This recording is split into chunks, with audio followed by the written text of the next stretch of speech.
Hello students, how are you all? I hope you all are good.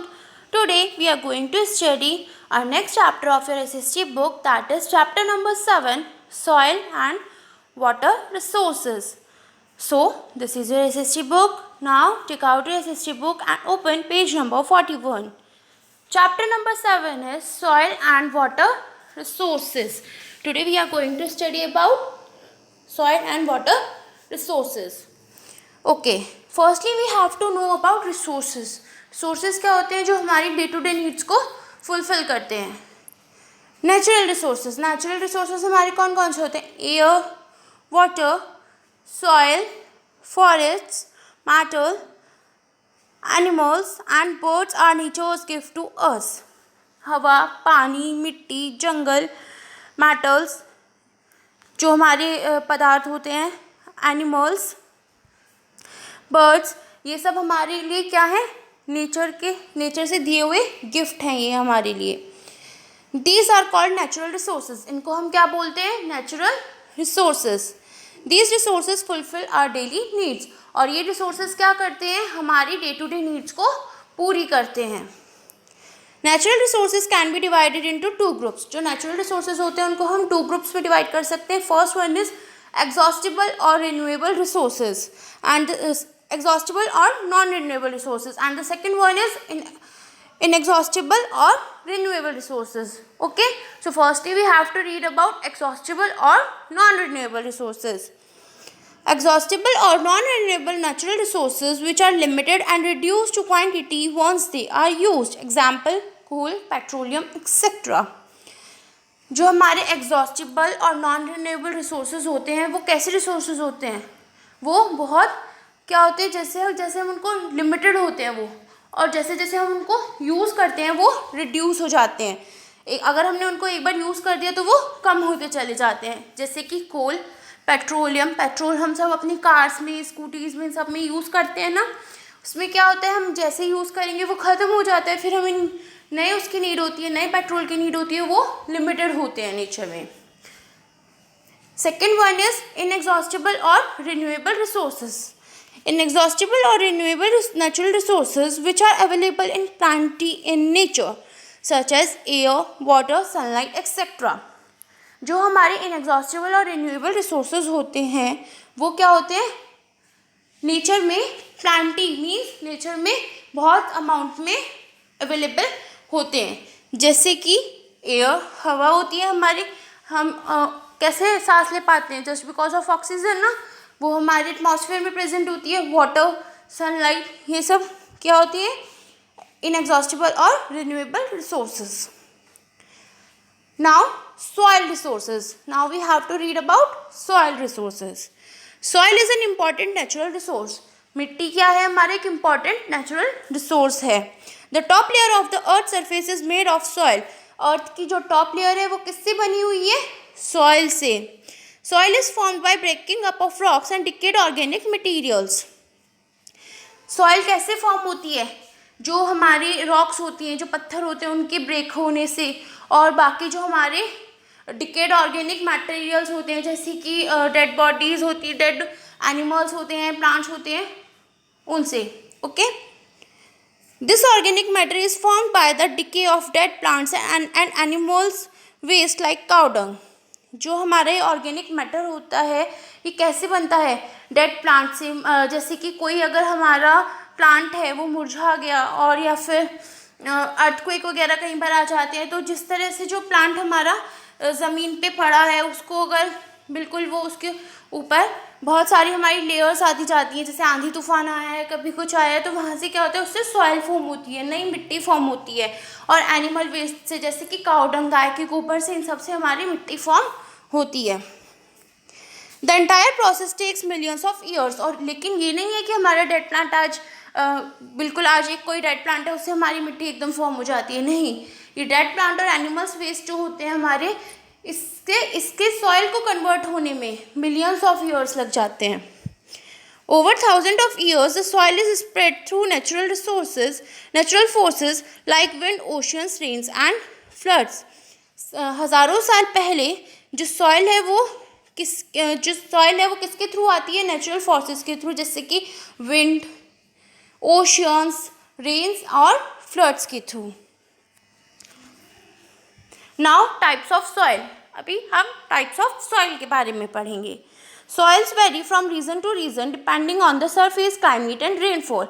जो soil है वो एक जगह से दूसरी जगह अलग अलग तरह से अलग अलग सरफेस के ऊपर वो डिपेंड होती है, जैसे कि क्लाइमेट के ऊपर वो डिपेंड होती है, कहाँ की लोकेशन के ऊपर वो डिपेंड होती है, और रेनफॉल की वहाँ पर कितनी बारिश हो रही है उसके ऊपर अलग अलग जगह पर अलग अलग तरह से जो सॉइल है वो डिपेंड होती है। Different kinds of crops are grown in different kinds of soil. अलग अलग तरह की क्रॉप्स अलग अलग जगह पर और अलग अलग मिट्टी में ग्रो कर सकती हैं। Since there are a large variety of soils in India, almost all crops can be grown. अभी इंडिया में बहुत सारी वैरायटी में हमारी सॉइल अवेलेबल है, सो यहाँ पर ऑलमोस्ट सभी क्रॉप्स ग्रो कर सकती हैं। In India there are basically 6 types of soil. India में बेसिकली कितनी टाइप की सॉइल होती है, 6 टाइप की। First one is alluvial soil, second one is sandy soil, third one is black soil, fourth one is red soil, fifth one is laterite soil and the sixth one is mountain soil. So firstly we have to read about alluvial soil. Alluvial soil के बारे में भी हम read करते हैं. It is the most fertile soil found mainly in the northern plains and the coastal plains. जो alluvial soil होती है हमारी वो mostly कहाँ पर मिलती है, नॉर्दर्न प्लेन्स में और कोस्टल प्लेन्स में। Rice, wheat, maize, sugarcane, cotton, jute, pulses, tobacco and oil seeds grow well in this soil. और इस सॉइल में हम चावल उगा सकते हैं, गेहूँ, भुट्टा हम उगा सकते हैं, गन्ना, कॉटन, जूट, दालें हम उगा सकते हैं, टोबैको, ऑयल सीड्स हम उगा सकते हैं। कहाँ पर, एल्यूवियल सॉइल में। Sandy soil, this is found in the desserts of Rajasthan and Gujarat. जो सैंडी सॉइल होती है वो कहाँ पर पाई जाती है, मेनली राजस्थान और गुजरात के डेजर्ट्स में। नाम से ही हमें पता चल रहा है ना, सैंडी सॉइल, और सैंड कहाँ होता है हमारा, डेजर्ट्स में। This soil is not very fertile but with the help of irrigation wheat, millets, dates, barley, maize, pulses and cotton can be grown here. ये सॉइल बहुत ज़्यादा फर्टाइल नहीं होती है, बट हम इरिगेशन की हेल्प से, इरिगेशन क्या होता है, जब हम लैंड को वाटर प्रोवाइड करते हैं कैनाल्स वगैरह के थ्रू, हम जब उसको लैंड को वाटर प्रोवाइड करते हैं तो इसी प्रोसेस की हेल्प से यहाँ पर wheat, millets, dates, barley, maize, pulses और कॉटन ग्रो कर सकते हैं। Third one is black soil. This soil is found in the north western and central Deccan plateau region. ये सॉइल हमारी मेनली कहाँ पाई जाती है, नॉर्थ वेस्टर्न और सेंट्रल डिकन प्लेट्यू में। It is dark in colour as it is made up of rocks made by lava. ये बहुत डार्क होती है कलर में, और ये किससे बनी होती है, रॉक्स, जो कि लावा वाली जो चट्टानें होती हैं उनसे ये बनती है। It is good for growing wheat, sugar cane and millets. और यहाँ पर हम वीट ग्रो कर सकते हैं, शुगर केन और millets. Next one is red soil. This soil is found mostly in the parts of deacon plateau in the states of Tamil Nadu and Karnataka. ये soil mainly कहाँ पाई जाती है, तमिलनाडु और कर्नाटका के डिकन प्लेट्यूज में। It is also found in Madhya Pradesh, Odisha, Jharkhand and the north eastern states. और ये मध्य प्रदेश, उड़ीसा, झारखंड और कुछ नॉर्थ ईस्टर्न स्टेट्स में भी पाई जाती है। The soil is red in colour and not very fertile. ये सॉइल रेड कलर की होती है, जैसे कि हम नाम से ही जान सकते हैं, रेड सॉइल है ना। So this soil is red in colour and ये बहुत ज़्यादा फर्टाइल नहीं होती है। Crops like groundnut, jowar, bajra are grown here. Crops जैसे कि ग्राउंडनट, ज्वार, बाजरा यहाँ पर इजीली ग्रो कर सकते हैं। Coffee, tea, rubber etcetera are grown in the southern plateau region. जो कॉफ़ी है, टी है, रबर है, वो कहाँ ग्रो कर सकती है, सदर्न प्लेट्यू रीजन में, सदर्न पार्ट में। Fifth one is laterite soil. This soil is found in the areas having heavy rainfall. ये सॉइल हमारी कैसे एरियाज़ में फाउंड होती है, कैसे एरियाज़ में पाई जाती है, जहाँ पर बहुत घनी बारिश होती है। Tea, coffee, groundnut and rubber are grown here. Tea, coffee, groundnut, rubber यहाँ पर इजीली ग्रो कर सकते हैं। Laterite soil is use to make bricks, और इस सॉइल का यूज़ हम ब्रिक्स बनाने में, ईंट बनाने में भी यूज़ करते हैं। माउंटेन सॉइल, लास्ट वन क्या है हमारी, mountain soil. It is found on the slopes of the hills in Jammu and Kashmir, Sikkim and Arunachal Pradesh. Mountain soil कहाँ पर पाई जाती है, हिल्स के जो स्लोप्स होते हैं वो भी कहाँ के, जम्मू कश्मीर में, सिक्किम में, अरुणाचल प्रदेश में, जो हमारा पहाड़ी इलाका होता है वहाँ पर पाई जाती है। It is rich in humus, ये बहुत कैसी होती है, ह्यूमस में बहुत रिच होती है। अभी ह्यूमस क्या होता है, humus is a substance made from dead leaves and plants. जो ह्यूमस होता है वो किससे बनता है, डेड लीव्स और प्लांट्स से। It is fertile and wheat, maize, barley, spices, tea, coffee and fruits like apple are grown here. ये फर्टाइल भी होती है और यहाँ पर हम व्हीट, मेज, बार्ले, स्पाइसेस जो मसाले होते हैं, टी, कॉफ़ी और फ्रूट्स जैसे कि एप्पल हम यहाँ पर इजीली ग्रो कर सकते हैं। ओके, और next topic is soil conservation. The upper layer of the soil is called top soil. जो सॉइल की अपर लेयर होती है वो क्या होती है, टॉप सॉइल होती है। It contains lots of minerals for plants, और ये प्लांट्स को बहुत ज़्यादा मिनरल प्रोवाइड करती है। Sometimes the top soil is carried away by wind और flowing water leading to soil erosion. कभी कभी क्या होता है, जिससे विंड चलती है और बहता हुआ पानी आता है, उसके कारण टॉप सॉइल हमारी उस बहते हुए पानी और उस विंड के साथ चली जाती है, जिसके कारण क्या हो जाता है, soil erosion. Soil erosion is also caused by cutting down of trees, और ये पेड़ों की कटाई से भी हो सकता है। It is the roots of the plants which hold the soil together. इससे क्या होता है, जो प्लांट्स की जो रूट्स होती हैं, जो जड़ें होती हैं, वो अपने साथ मिट्टी को जकड़ कर रखती हैं।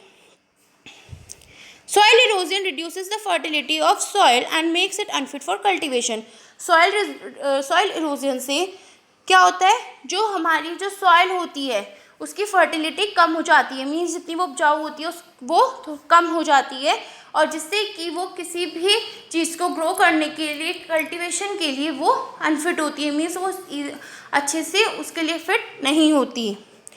It also causes deserts and landslides, और इससे क्या होता है, सूखा आ जाता है और लैंडस्लाइड्स हो जाती हैं। In order to prevent soil erosion we must, अगर हमें सॉइल इरोजन से बचना है तो हमें क्या करना चाहिए, प्लांट मोर ट्रीज, ज़्यादा से ज़्यादा पेड़ लगाने चाहिए। Ensure trees are not cut, ये देखते रहना चाहिए कि हम पेड़ों को ना काटें, या फिर जो कोई काट रहा है पेड़ों को उसको रोकना चाहिए। प्रिवेंट ओवर ग्रेजिंग, ज़्यादा से ज़्यादा हमें पेड़ लगाने चाहिए, उनकी देखभाल करनी चाहिए।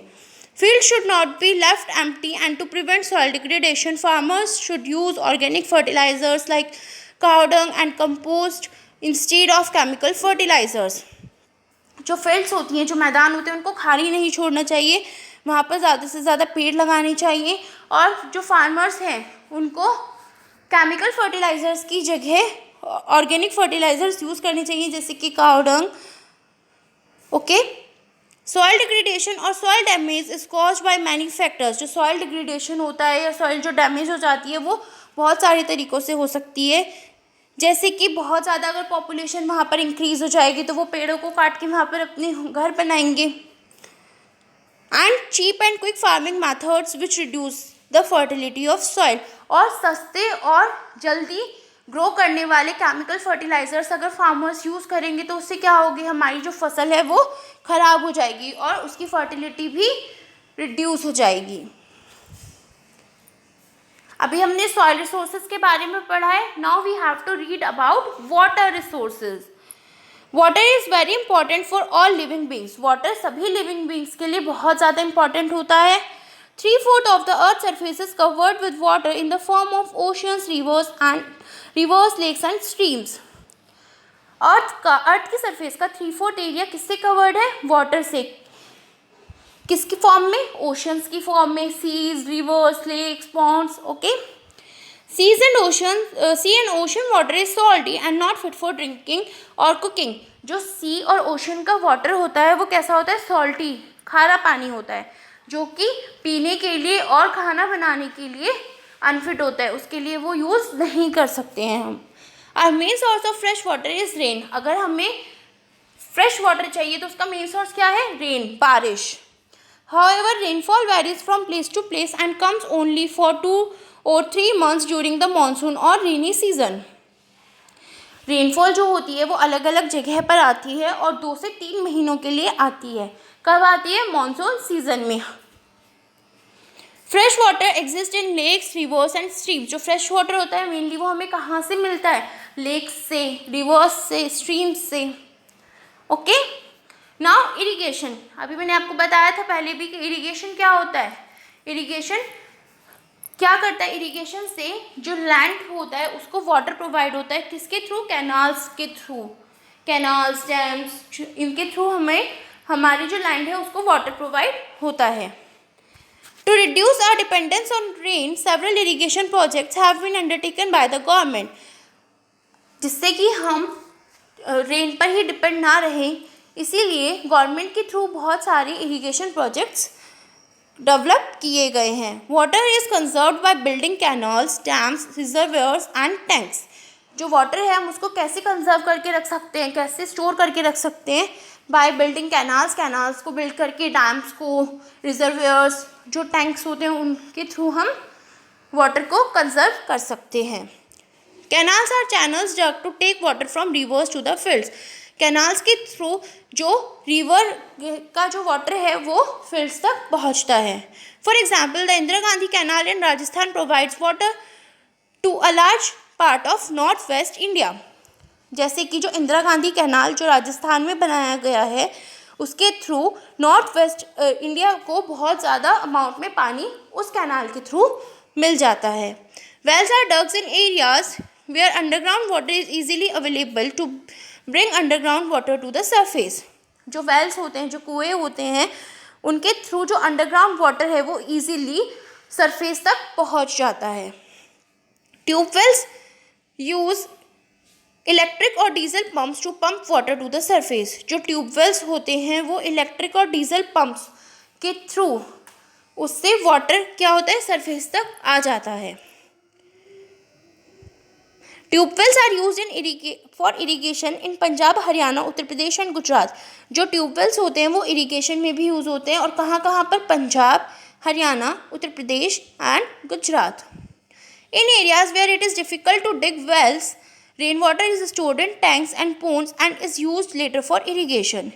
जिन एरियाज़ में जो वेल्स हैं उनको खोदने के लिए जहाँ पर डिफ़िकल्टी होती है वहाँ पर रेन वाटर किस में स्टोर होता है? टैंक्स में स्टोर होता है, पॉन्ड्स में स्टोर होता है और बाद में वो इरिगेशन के लिए यूज़ होता है।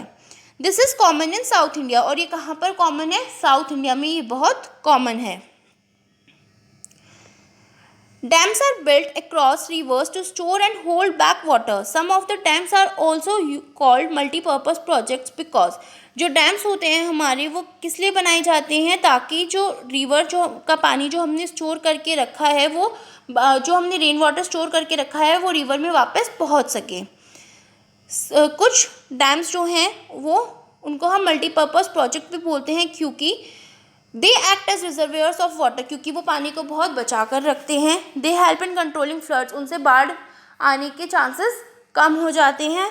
दे are use to generate hydro electricity, और जो हाइड्रो इलेक्ट्रिसिटी मतलब जिससे पानी के थ्रू जो हमारी इलेक्ट्रिसिटी प्रोवाइड होती है उसमें भी वो हेल्प करते हैं।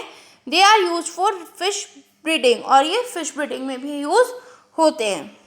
Some of the multipurpose projects in India are, कुछ मल्टीपर्पज़ प्रोजेक्ट्स जो इंडिया में हैं वो क्या क्या हैं? Bhakra Nangal dam, it is built on the river Sutlej in Himachal Pradesh. ये कहाँ पर बना है? रिवर सतलुज पर बना है हिमाचल प्रदेश में। It is the largest dam in India, ये इंडिया का सबसे बड़ा डैम है। It provides water and electricity to Delhi and its neighbouring states, और ये पानी और इलेक्ट्रिसिटी किसको प्रोवाइड करता है? दिल्ली और उसके आसपास के पड़ोसी स्टेट्स को। The Farakka barrage in West Bengal is built across the Ganga. जो फराक्का बैरेज डैम है वो कहाँ पर बना है? गंगा पर। कहाँ पर? वेस्ट बंगाल में। India and Bangladesh have agreed to share the Ganga waters through an agreement. India और बांग्लादेश ने किस चीज़ के लिए वो एग्री करते हैं कि वो गंगा का जो वाटर है उसको शेयर करें। Sardar Sarovar dam, third one is Sardar Sarovar dam. It is built across river Narmada. ये नर्मदा रिवर पर बना है. It provides water to the dry areas of Madhya Pradesh and Gujarat. और ये किसको वाटर प्रोवाइड करता है? मध्य प्रदेश और गुजरात के ड्राई एरियाज को, सूखे इलाकों को. Hirakud dam, it is built on the Mahanadi river in Odisha. Odisha में ये महानदी रिवर पर बना हुआ है. It is the longest dam in India. और ये इंडिया का लॉन्गेस्ट डैम है. Nagarjuna Sagar and Idukki dams are important dams in south India. जो नागार्जुन सागर है और जो इडुक्की डैम है वो साउथ इंडिया के इम्पॉर्टेंट डैम्स हैं. Now the last one is conservation of water. हम पानी को कैसे बचा सकते हैं? Water is very important in our daily life. Water बहुत इंपॉर्टेंट होता है हमारी डेली लाइफ के लिए. We should use it very carefully. हमें इसको बहुत केयरफुली यूज़ करना चाहिए. We must take care to avoid polluting our natural resources of water. हमें क्या देखते रहना चाहिए, किस चीज़ का ध्यान रखना चाहिए कि जो हमारे नेचुरल सोर्सेज है जिसके थ्रू हमें वाटर मिलता है, हमें उनको पॉल्यूट नहीं करना चाहिए. Garbage, industrial waste etcetera pollute rivers, lakes and seas. जो गार्बेज होता है, जो कूड़ा कचरा होता है और जो इंडस्ट्रीज से जो धुआं निकलता है, जो वेस्ट होता है इंडस्ट्रीज़ का, वो सब रिवर्स को, लेक्स को और सीज को पॉल्यूट करता है. Marine life is destroyed in polluted water. जो मरीन लाइफ है वो किससे डिस्ट्रॉय हुई है? पॉल्यूटेड वाटर की वजह से. Oil dumping kills fishes and other living organisms of the water. जो ऑयल डंपिंग है उससे क्या होता है? जो जितना भी सी वगैरह का, रिवर्स का, जहाँ पर फिश और भी लिविंग ऑर्गेनिज्म रहते हैं वाटर के, उन सबको वो किल कर देता है, मीन्स मार देता है. Water pollution also causes many diseases. Water pollution से बहुत सारी बीमारियाँ भी फैलती हैं. Therefore, we should make efforts to keep our water clean and not waste it. इसीलिए हमें ये एफर्ट्स करने चाहिए, हमें ये सब देखते रहना चाहिए कि जो वाटर है वो क्लीन रहे और उसका वेस्ट ना हो. Without water our earth will be a dead planet. बिना पानी की जो हमारी अर्थ है वो एक डेड प्लैनेट हो जाएगी. बिकॉज वाटर तो हमारे सर्वाइवल के लिए बहुत ज़रूरी है. Now we have to read this chapter in brief. Nature has gifted us with air, water, soil, forests, birds and animals which are known as natural resources. Nature ने हमें बहुत सारे गिफ्ट दिए हैं जैसे कि air, water, soil, forest, birds, animals, जिनको हम क्या बोलते हैं? Natural resources. The top layer of earth surface is made of soil. जो अर्थ की सरफेस की जो टॉप लेयर होती है वो किससे बनी होती है? सॉइल से, मिट्टी से. Different kinds of crops are grown in different kinds of soil. जो बहुत सारे अलग अलग तरह की सॉइल अलग अलग जगहों पर होती है और वहाँ पर अलग अलग तरह की क्रॉप्स ग्रो कर सकती हैं according to soil. There are 6 soil types in India. Mainly 6 soil types होते हैं इंडिया में. जैसे कि first one is alluvial soil, second one is sandy soil, third one is black soil, fourth one is red soil, fifth one is laterite soil and the last one is mountain soil. 3/4 of the earth's surface is covered with water. It is vital for all living beings. अर्थ की surface का 3/4 area किससे cover है? Water से, क्योंकि water हमारे living beings के लिए बहुत ज़्यादा इम्पॉर्टेंट है. Our main source of fresh water is rain. हमें फ्रेश वाटर मिलने का जो मेन सोर्स है वो क्या है? रेन, बारिश उसका मेन सोर्स है. To reduce our dependence on rain several irrigation projects are undertaken by the government. Canals, wells, dams, tanks and reservoirs. जिससे कि हम बारिश पर डिपेंड ना रहें, उसकी डिपेंडेंसी को कम करने के लिए गवर्नमेंट ने बहुत सारे इरीगेशन प्रोजेक्ट्स डेवलप किए हैं. जैसे कि canals, wells, dams, tanks, reservoirs, इन सबको बनाया है जिसके थ्रू लैंड को वाटर प्रोवाइड हो सके. नाउ आई होप आपको ये चैप्टर सही से समझ आया होगा. So please listen and watch this video carefully. Okay, thank you, bye bye.